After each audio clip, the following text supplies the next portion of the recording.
Hey, what's up? Hello, y'all. Welcome on back to the Complicated Entertainment channel. Yes, I'm so happy you are here. Yes. Welcome on back. First things first, I want to get into Lotto. Yes, Lotto and 21 Savage. There's some tea there. There's some tea going on, And officially, 21 Savage has made it clear that he is the BD. Baby father, baby daddy. It's Lotto's child. And he said, you know what, baby? I got you. Okay. But some fans are saying that basically he was saying here, damn, and that was the energy he had when he posted her on the Instagram page. Okay, let me get into the tea, right? They said 21 Savage is done hiding and confirms that he is indeed the father of the baby. He says on the caption, "Big Mama, not the little." Me personally, the bar is in hell. Why is this a gag? Like, if this is the gag from the media that like people are looking forward to see is a repost of a paper magazine with your baby mama on it, and all of a sudden he really loves her. Like, do y'all not hear yourself? Do y'all not hear how like shitty y'all sound? Like, this is embarrassing. Now, people are saying, this is good because at first they were private. So this is actually a good step forward, a good motion into, getting to that point where they're actually, like functional. But I don't think that they want to really be public, or at least 21 Savage. He doesn't want the public. He wants to have the benefits, but he wants to be private with her. You can tell. Lotto wants the noise. Lotto wants everybody to know who her BD is. She does. Now let's get into the tea, right? So Lotto also mentioned this in her interview with the magazine. She says this: Lotto tells Paper Magazine she's not leaving 21 Savage anytime soon. And she has no explanation for people criticizing their relationship. She says, "I have nothing to prove to anyone. I have no rumor to clear up. I've been with my man for years now, and it ain't going nowhere. To me, that's clearly a result of me moving and operating how I do." What are you talking about? But it's okay. It's okay. I think when people are so accustomed to bullshit, they don't see it. And like after a certain point in time, the bullshit becomes the standard, the baseline. You know what I'm saying? And that's what anything in life. Anything can become normalized. And I don't care how violent, how disgusting it is. Once your brain gets used to like this type of treatment and being the side chick, you just take it as, okay, this is my life now. And unfortunately, we're going to see. It's just that the way the foundation is set up right now, it ain't really set up for longevity. It's not. Okay. It's just not. But we're going to see what's though. Also, I don't like how people are trying to make this stuff normal and glamorize it, especially when the person who's doing this stuff talk down on women so much about how I wouldn't do this, I wouldn't do that, I wouldn't spend $500 to get rid of the baby. Like, you a brokey. Like, you would think Lotto would have so much standards, but she doesn't. Like, people who talk the most ish, they have the lowest standards in the whole world. It's crazy. While somebody told me that 21 Savage posted Lotto on his Instagram, I ran to go check. Y'all, please stop playing with me. I go to his motherfucking page. I check the page. Ain't nothing on there. I click on the story. Why this man didn't repost that her paper magazine cover? Be serious. This girl is 6 months pregnant with your baby. And you can't even make a post like, "Can't wait to see our child. I'm so happy. I'm bringing life into this world. Congratulations. I love you." Anything. Honestly, anything. And I just know that Lotto begged him to repost her. Like, I just know she begged him because she's getting absolutely dragged and dog walked for this man never claiming her once in the entirety of their entire relationship. And he still hasn't. And he still hasn't. Like, posting a paper magazine cover is not a claiming. This is not claiming. I feel bad for my girl. I feel so bad for my girl. You know how men switch up on you once you had that baby, once you pregnant, once you in the house, once you raising children. And I could just see it coming from a mile away. See, I'm the type of person, I don't really give a fuck about baby mama culture. I don't think there's anything wrong with women raising children on their own. My problem with women raising children on their own is when they expect to be kept women. When they expect men to be around, when they expect a certain type of man and then don't get it. That's when it becomes embarrassing and childish. Next thing you know, bitches is talking about deadbeat babe dads, men who never show up for them. Why would you expect this type of man to show up for you? What, like, I don't know. I don't know what he do for her behind closed doors. Maybe what he do for her behind closed doors is enough. Maybe it's deeper than, you know, social media and public perception and blah, blah, blah, blah. But I've never seen public perception not play a part in how a man treats a woman. I'm sorry. Pattern recognition, right? I see it failing miserably. I hope it doesn't. But either way, Lotto's going to be a great mom. Moving on to Cardi B. Cardi B brings out Lil' Kim at her Little Miss Drama tour. And everybody's like, oh my gosh, yes. Cardi is showing her respects. Like, unlike other people, she's showing her respect. You know, everybody's just gagging. Oh my gosh, yes. Now, when I seen this, I was like, okay, this is cool. But how come y'all love Kim, but y'all never collaborate with Kim? I never understood that. That's very strange to me. I never collaborate with her. Now, when Kim came out, I was like, okay, her outfit is tea. But when she started rapping, I was like, what's going on here? Like, it's giving circus clown. But, you know, people love Kim because she's a nostalgic act. You know, it's like she's nostalgia. Like, you know how, like, people don't quite have it anymore, but they can still give you a good feeling and remind you of your old days? Yeah, that's Kim for you. She's good for a throwback. Now, also, when I seen this, I was like, wow. I think Cardi B and Lil' Kim could make a good song, though. I'm not gonna lie to you, like, because they both sound a mess. So, therefore, like, you know, they did a match made in heaven. But anyway, let me stop being messy. But yes, y'all, Cardi B is trying to really up her tour sales and up her social media conversation and social media reach with this tour. So she's bringing out special guests almost every other night. She even brought out fuck-ass Natalie Nunn on stage. I'm like, why is Natalie Nunn long chin ass on here? Get her off stage right now. But, you know, Natalie, she gets the crowd hype. You know, she's the baddies queen. So, you know, she knows how to get the people talking. You know, Natalie, she gonna get people talking. Anyway, but the people are mentioning how Cardi B and Lil' Kim are having a botched off. Oh my gosh. Yes. So they were seen taking pictures behind the stage, behind the scenes. And somebody said, this is so sad because Cardi fans degrade the women who kept their natural faces. Meanwhile, not realizing their fave is morphing into Lil' Kim. And low-key, they both look like face masks from Party City. You know those Halloween purge masks and those Halloween scary masks? They both giving that right now. Like, just very uncanny valley. And, you know, I get it. You know, surgery is a way for people to feel confident, but that's a little over the top. I'm not gonna lie to you. It's a little over the top right now. It's getting to be the point where it's like, okay, let's slow down now. But, y'all, let's talk, let's chat. Do you all feel like Cardi B and Lil' Kim will make great music? Are they a match made in heaven or a match made in hell? You tell me down below, and you can tell.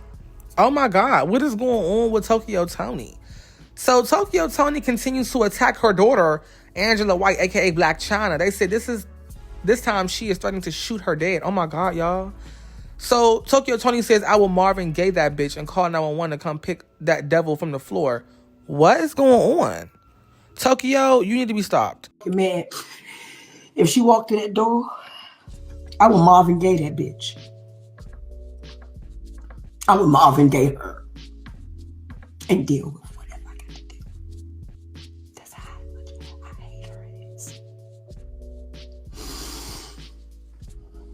I would Marvin Gaye this bitch. And watch her bleed the fuck out. And then call 911. Come pick this devil the fuck up off my floor. I'm a Marvin Gaye that bitch. Angela. Tokyo, listen, I don't know why we haven't concluded that Tokyo Toni, she be on that stuff. I don't know why that's not an ongoing joke or ongoing truth that needs to be told, but she's on that stuff. Because one day she loves her, one day she hates her. Like, it's terrible. Like, I cannot imagine being her damn daughter. Seriously. Like, Tokyo Toni is insane. And watch, tomorrow she's going to be loving and kissing on her and everybody going to be clapping for her. It's weird. I think that she's jealous of her daughter. Of course, she's jealous of her. And she low-key wants her life. She does. She wants the lifestyle and the look and the face and the body that Black Chyna has. She does. But it's terrible, y'all. This is awful. Y'all keep Black Chyna in y'all prayers because this mother is a demon, for real. Okay, we all laugh at her jokes and her memes, but, like, this is somebody's mother. Like, this is crazy. Today is the anniversary of Better Have My Money. Y'all should know me well enough People are saying that Be Better Have My Money was inspired by Rihanna's real-life experience with an accountant who mismanaged her finances and caused her to lose over $9 million. So that's when somebody named Sean on Twitter says, Roc Nation knew money was being stolen from their artist Rihanna, which is why the last 10 years, she hasn't given that label any music or made them any money. She's part of the reason RN is failing, Roc Nation is failing. Now her house is randomly being shot up over 10 times. Now, I feel like a lot of this stuff is like a different bits and pieces of things that are being like summed up into one. But I do feel like Roc Nation kind of knew in some way. And I feel like Roc Nation low-key was trying to sabotage her because they made anti-leak before, it was supposed to come out. Like, that was awful. And now, I don't know if the house thing has anything to do with the whole, like, I don't know. I don't want to speak too, loosely. But I do think that Jay-Z has had some very shady dealings with Rihanna's money and her career. Because you never really see them out together. Like, you would think that the man who, like, helped found and boost your career, you would be with him a lot and posting with him a lot and always at the office a lot and always in communication and talking and at his parties and at his events. I never see Rihanna at any of the Beyonce and Jay-Z parties. I never see Rihanna and Beyonce and Jay-Z in the same room on any, it's crazy. Like, you never see her at the Roc Nation brunch like that, like in the past recent years. Like, you would think that Rihanna, of all people, would always be around and always will be seen with her mentor and coach and, founder of her career, Jay-Z. You would think that, right? But no. And the reason I say founder is because, no shade, but Rihanna's career was low-key, like, she wasn't out in the world trying to, sell her music in the middle of the street and, she didn't really have that storyline. She had songs wrote for her, albums wrote for her that she just, recorded, put out, and her first song ever was, like, a smash hit. So, like, I think Rihanna, low-key, y'all, this may be very unpopular opinion, but I feel like Rihanna is, on paper, she is an industry plant. I know y'all gonna be like, what are you talking about? What are you talking about? But look, before Pon de Replay, what was out from her? Like, all of a sudden, she's number one on the charts, but Pon de Replay, and, like, you have no backstory other than that, but you was in Barbados walking around? Yeah. Okay. Jay-Z and his people handed you that career, and after some certain point in time, he continued to exploit you. I think that, low-key, Jay-Z has exploited Rihanna over the years. What 15-year-old to 20-something-year-old needs to be putting out an album every year and touring every single year? That's not normal. That is extreme overworking, okay? But let's talk, let's chat. While I do love her music, her career, I think there's a darker side to it that nobody wants to talk about when it comes to Rihanna and Jay-Z and the whole Roc Nation team and stuff. And, I do think that they low-key played with her. And they leaked her albums and a lot of stuff has happened. But when I say industry plant, it doesn't mean that they're not successful or don't necessarily, like, work hard and to maintain a career. But just the startup of the career is a little fishy. Like, that's it. But everything else, I mean, she's an artist now. It's been 20 plus years of her career. She's a successful industry plant, in my opinion. That's what I think. Ow, ow, ow, ow. Today is March 27th. Well, in a few hours, by the time this video's up, March 27th is here, y'all. Where is the Nicki Minaj album? That's what they're saying. Is it coming out tonight? A lot of the barbs have been talking and getting excited and ready because they believe it's going to be a surprise drop. But no shade, but I feel like the fans they might be a little disappointed because I don't think she has an album coming out. If she were to do something, it may be a single, but Nicki hasn't mentioned her album in like a minute. It's been a long time. And she also said on her Twitter Spaces that she isn't really in the space for the album. She's working on other ventures right now. But y'all, today is March 27th. And, tonight. But it's crazy. I think, honestly, though, it would be nice to have an album out. But I think right now, it just don't feel like an album time right now, Nicki is definitely in her political bag.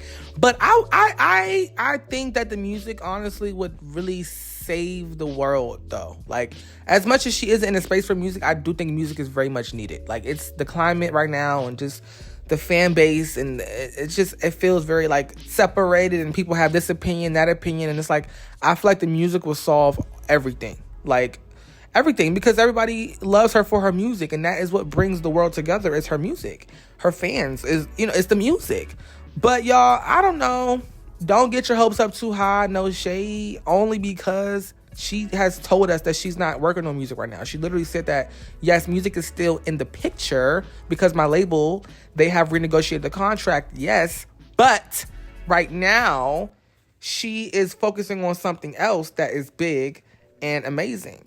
And that's what she said. But imagine I be dead wrong and like literally the album pops out. Like, oh my God, that's be crazy, right? Moving on to Pedro. Y'all know Pedro, Nicki Minaj's past assistant / Barb, correspondent page. And, he would handle a lot of Nicki Minaj's giveaway tickets. He would be like, he was like Nicki Minaj's little like, assistant, like, but not official assistant, but just more so like the one who would handle little things, right? So a lot of the Barbs hated Pedro, but it comes out that Pedro is no longer a Barb and no longer works for Nicki Minaj. So he says that I'm going to start off this by saying I'm grateful and thankful for being able to work with her, but I no longer work or support Nicki. I used to praise her the way she praised Trump. She used to motivate me like hell, but after that I can no longer support or stand with someone who praises a bigot and someone who is doing a lot of harm to my community, Latinos and LGBTQ included.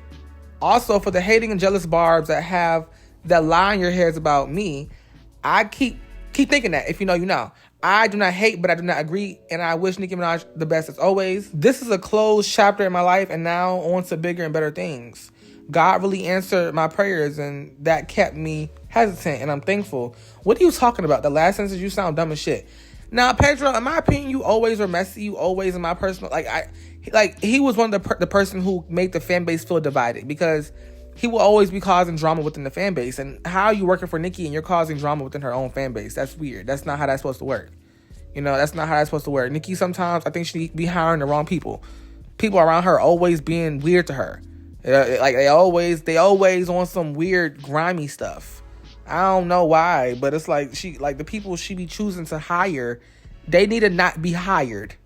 Seriously. But there's a few people who really do well. I think Deb, she always did well. Who else she hired that did well? Tay, I don't know. Tay was cool for the hair for a little while. Who else was good? Megan says she is coming. Yes. Megan said, you know what, y'all finna get right. Megan Thee Stallion teases a new alter ego coming on Act 3. She says it's definitely going to be on Act 3, and it's going to wrap up this saga of acts that I've been doing. And it's definitely going to come out in 2026. Maybe we can call it introducing another alter ego. I think Megan's alter egos just be different names, because she give me the same thing in each alter ego. Like the flow isn't different, the persona isn't different. I don't know the difference between Tina Snow, Hot Girl, Tina Montana. I don't know the difference between none of that stuff. So like the most she changes is how she look, and that's it. Like I don't really be knowing what her alter egos are.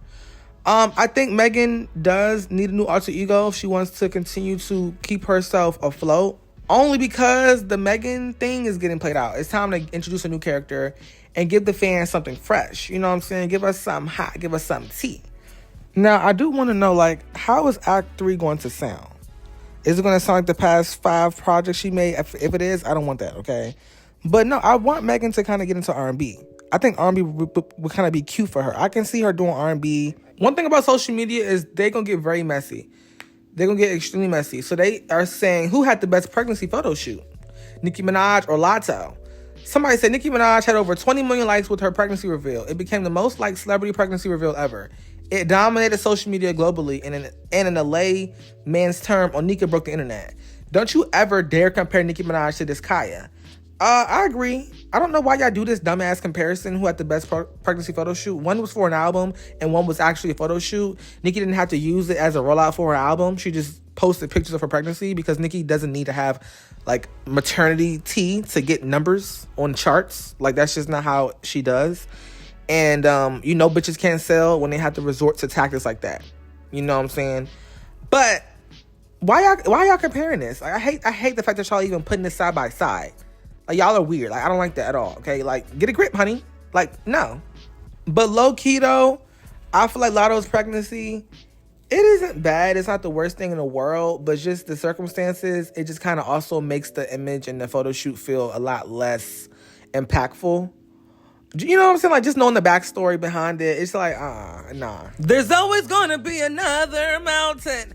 I'm gonna always wanna make it move. Hannah Montana, she has done the 20th anniversary Hannah Montana special. Miley Cyrus, she's doing her thing. People love it. People are talking about it. And people really, really, really are having a good time with Miley. And I did watch a snippet of the full anniversary special, but I don't know. I thought it was gonna be like an episode or like something different. I didn't know it was just her at like an old set walking around and talking, like, you know, like. But I did enjoy the performances a lot. It was great. But people are saying, "Oh, this is boring, a waste of time," and da da da da da. But y'all people always complaining. You know, Hannah Montana, she was like 14, 13. She's 30 something now. You think she's gonna be doing Hannah Montana for now, forever? No, that's the problem with y'all. Y'all don't know how to let go and move on and let things be a past. Let things just be the past. But y'all, when she started to sing The Climb, I was like, oh my gosh, no. There's always gonna be another mountain. Like that song is so like spiritual and emotional and it just feels so intense. Like, what, yo? Moving on to Drake. Drake becomes the first artist in Spotify history to surpass 130 billion streams across all credits. Okay, period, Drake. They said that finally. Now, I think this is a big deal because, you know, people like to count out Drake and Drake is this, Drake is that, and Drake Kendrick beef, X, Y, and Z. But I think Drake genuinely has a lot of pull. He is like the people's champ. I think Drake will definitely go down as a legend for sure. I mean, he has legendary status. But I feel like, no shade, but in rap, to be a legend, you have to kind of become a gatekeeper. You can't just become a legend just off of your, like, you know, you got to be a person where you have power with this thing, that thing, you know, like Jay-Z. But based on his music alone, I think that Drake definitely has that crown, that legendary status for sure, in my personal opinion. You know what I'm saying? I really do think so. Moving on to Kanye West. Kanye West, he's supposed to be dropping his new album called Bully today on the 27th. But they said Ye's Bully has not released yet. They said it is still expected to drop tonight, though. Today, basically. Now, Ye, I'm excited for Ye's new album, Bully, because I feel like recently Kanye's name in the media has been a bit, you know, very much skewed and very much controversial. But I do think he can definitely come back, you know what I'm saying, change the topic, change the narrative around his name, and drop a fire album like he's going to do right now, for sure, okay? But I also do think that when it comes down to Kanye right now, I think that, you know, his fan base is not gone. His fan base has never left. Like, people be thinking, okay, people are controversial, da-da-da-da. People's fans, they see through all the controversy, the drama, and the tea. Like, they don't care about that stuff, honestly. Like, the real fans, the core fans, not the casual listeners who like them. No, I mean, like, people who love Kanye. So, but no, the bully title is fitting because, you know, people have called him a bully, and, you know, that people say, oh, he bully. But I think that Kanye gonna do well with this new project. I something tells me it's gonna really eat. And I'm excited to see what Kanye does with this new Bully album and era. Okay, let's talk about that down below. Let's get into that down below. Moving on to Cardi. So Cardi B says that she will no longer be removing her butt implants despite earlier plans. So she opens up and discusses this tea in a recent interview. And, okay, well, so what are you going to do? Because all that ass got to go. Oh, yeah, I was saying that, but I'm not gonna do it. What were you gonna do? Like, I was just gonna take a little bit of butt out, but I don't have time for that. You know what? I feel really comfortable, like, where I'm at right now, like, with my body and everything. Yeah, yes. I do have a whole bunch of cellulites because, like, I don't know if it's the age or I don't know if it's the fact that I got, like, 4 kids. I don't know what it is, but it's like, I feel really good. Your waist is the size of my arm. Yeah, you're tiny. I don't even want to hear it. Yeah, well, you know what? It looks so perfect. It does. It does, but Yeah, girl. See, everything that you need to be doing, you don't do. And that's the problem. Like, everything that you know you need to be doing, you don't do. Okay, boo? But I just think the whole BBL trend has just gotten too far. The BBLs now look nasty. Everybody BBL look like it stink. Like, it's sweat. Like, you know how, like, the butt kind of overlap over the leg a bit? I feel like the under butt kind of smell like a little bit of, like, earring backs. Like, I just feel like the BBL stink. I feel like it's out of style now. You look sloppy. I feel like you look very aggressively bulky down the lower half of your body for no reason. The BBLs to me have been played out. The BBLs, it's cute in videos and pictures, but in real life, you look just aggressively overstuffed. And like, it looks like it hurts to walk. Like, the BBLs really have become something very disgusting. And I'm tired of the BBL era. Like, I'm tired of it. Like, y'all need to get it out. Like, I don't want to be talking too much on bodies, but I think it's better when you give natural. Like, you give natural and you find out ways to make your natural self still tea. Okay? But hey, do what's best for you, boo. I ain't gonna judge. Well, unless your BBL look crazy, I'm a judge. Okay? But if you enjoyed this video, please be sure to leave a like, comment, and subscribe. Tap that bell. Yes, ring my bell. And I'm finna see you on the next one. All right, y'all. Be safe.